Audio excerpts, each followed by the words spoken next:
Hello my dear students. आज हम लोग क्लास 12 का जैक बोर्ड का जो केमिस्ट्री का सैंपल रिलीज़ हुआ है सेट 1 का क्वेश्चन नंबर 12 देख रहे हैं। और इस 12 में क्वेश्चन डीएनए और आरएनए में डिफरेंस बहुत इंपॉर्टेंट क्वेश्चन है।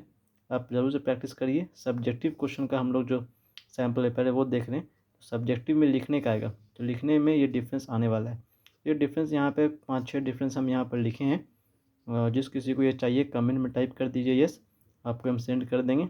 और सिर्फ यही क्वेश्चन नंबर 12 नहीं है, कंप्लीट सेट का सॉल्यूशन है तो वो हम सेंड कर देंगे। उसके बाद दूसरा क्वेश्चन आता है कि होमोपॉलीमर और कोपॉलीमर में क्या डिफरेंस है।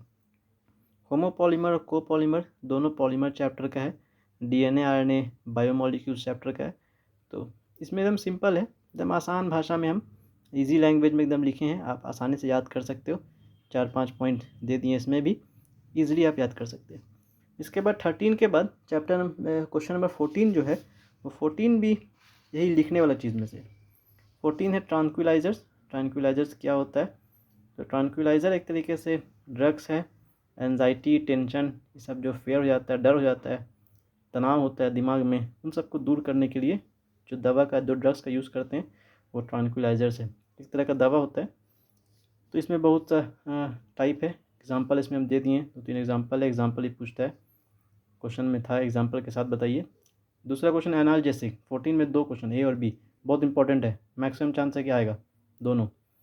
तो एनाल्जेसिक, एनाल्जेसिक क्या है? इसमें पूछ रहा है कि एनाल्जेसिक और ट्रांक्विलाइजर में डिफाइन करिए और एक एग्जांपल दीजिए। तो एनाल्जेसिक उसको कहते हैं जो एक तरीके से पेन रिलीफ करता है, मतलब पेन किलर्स है, दर्द जो उठता है दर्द को कम करता है, उसके लिए यूज़ करते हैं हम लोग।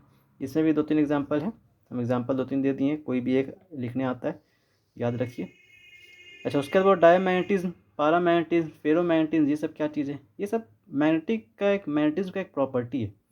कई सब्सटेंस डायमैग्नेटिक नेचर शो करता है। डायमैग्नेटिक नेचर का मतलब होगा जो मैग्नेटिक फील्ड में अट्रैक्ट नहीं करता है, उसको कोई मैग्नेटिक फील्ड में फ़र्क नहीं पड़ेगा, तो ये डायमैग्नेटिज्म नेचर होता है।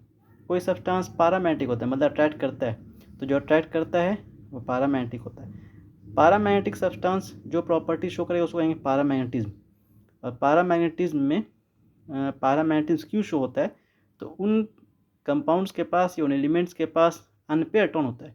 तो अनपेयर्ड इलेक्ट्रॉन जो सिंगल इलेक्ट्रॉन है उनके कारण ये प्रॉपर्टी शो होता है।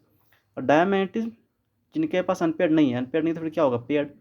पेयर्ड इलेक्ट्रॉन जिनके पास होता है वो डायमैग्नेटिज्म शो करता है, अनपेयर्ड है वो पारामैग्नेटिज्म शो करता है।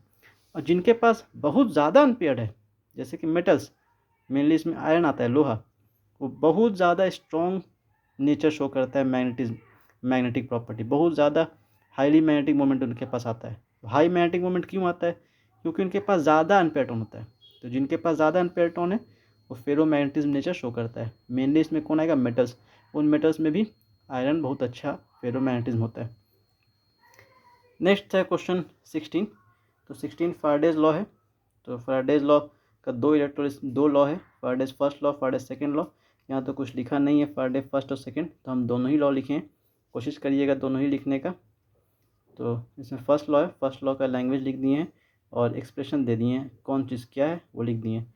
जिस किसी को चाहिए कमेंट में टाइप कर दीजिए, आपको हम सेंड कर देंगे।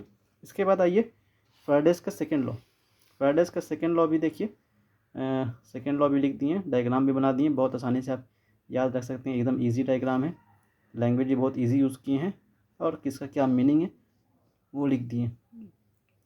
इसके बाद हम लोग इसी फाराडेज लॉ का सेकंड पार्ट में आते हैं। सेकंड पार्ट है ए नंबर फाराडेज लॉ था, बी नंबर इसका न्यूमेरिकल है। तो न्यूमेरिकल को सॉल्व करना होता है। तो देखिए न्यूमेरिकल कैसे बनेगा। क्वेश्चन में दिया है कि कॉपर क्लोराइड में कॉपर का इलेक्ट्रोलिसिस हो जा रहा है, कॉपर जा रहा है कैथोड पर और कैथोड पे जाके इलेक्ट्रॉन गेन कर रहा है और गेन करके कॉपर बन रहा है। तो जब कॉपर इलेक्ट्रॉन गेन करके कैथोड पे जा रहा है तो उसका कितना मास डिपॉजिट होता है, इस तरह का क्वेश्चन इसमें आता है। तो इसमें यही पूछ रहा है और ये सारा इलेक्ट्रोलिसिस का प्रोसेस आधा घंटा तक चला, 30 मिनट तक। और इसको सेकंड में आपको चेंज कर देना है, 60 से मल्टीप्लाई करिए, सेकंड में चेंज हो जाएगा। करंट दिया हुआ है, मास निकालने बोल रहा है कि कॉपर का कितना मास कैथोड पे जाके जमा होगा। तो फर्स्ट लॉ से ये क्वेश्चन बन जाएगा। फर्स्ट लॉ का फॉर्मूला होता है जो मास डिपॉजिट हो रहा है इक्वल होगा electrochemical equivalent I into T, current into time. तो करेंट टाइम दिया हुआ है, जेड होता है ई बाई एफ। ई होता है इक्विवेलेंट मास, एफ होता है फराड, तो फराडे का वैल्यू होता है 96500 कूलम। ई होगा मोलर मास बाई वैलेंसी, तो हम लोग इसका फॉर्मूला का यूज़ करके ये निकाल लेंगे, या वैलेंसी की जगह पे नंबर ऑफ इलेक्ट्रॉन ट्रांसफर भी यूज़ करते हैं। अब ये मास किसका निकालना है, ये मास निकालना है हम लोग को कॉपर का। तो कॉपर का रिएक्शन कैसे हो रहा है ये समझना पड़ेगा। कॉपर 2 इलेक्ट्रॉन गेन करके कॉपर आयन से कॉपर मेटल बन रहा है। इसमें 2 इलेक्ट्रॉन जो गेन कर रहा है वही होगा नंबर ऑफ इलेक्ट्रॉन ट्रांसफ़र का वैल्यू। तो मतलब नंबर ऑफ इलेक्ट्रॉन ट्रांसफ़र का वैल्यू 2 हो गया। तो इक्विवेलेंट मास निकालना है तो मोलर मास बाई 2, तो 2 रख दिए। और मोलर मास कॉपर का होता है 63.5, ये निकल गया। जब ई निकल गया, आई टी एफ पता है, सबको रखें।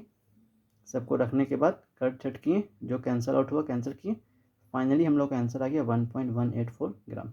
ये एग्जैक्ट उसका आंसर होगा। तो इस वाले में इतना ही रखते हैं। क्वेश्चन नंबर 16 तक ही हम लोग डिस्कस किए। अगर आप चैनल में फर्स्ट टाइम में सब्सक्राइब कर जुड़ जाइए, यहाँ आपको एग्जाम प्रिपरेशन करा दिया जाएगा। नेक्स्ट आगे हम लोग मिलते हैं क्वेश्चन नंबर 17 से। Like and subscribe for more videos. Thank you.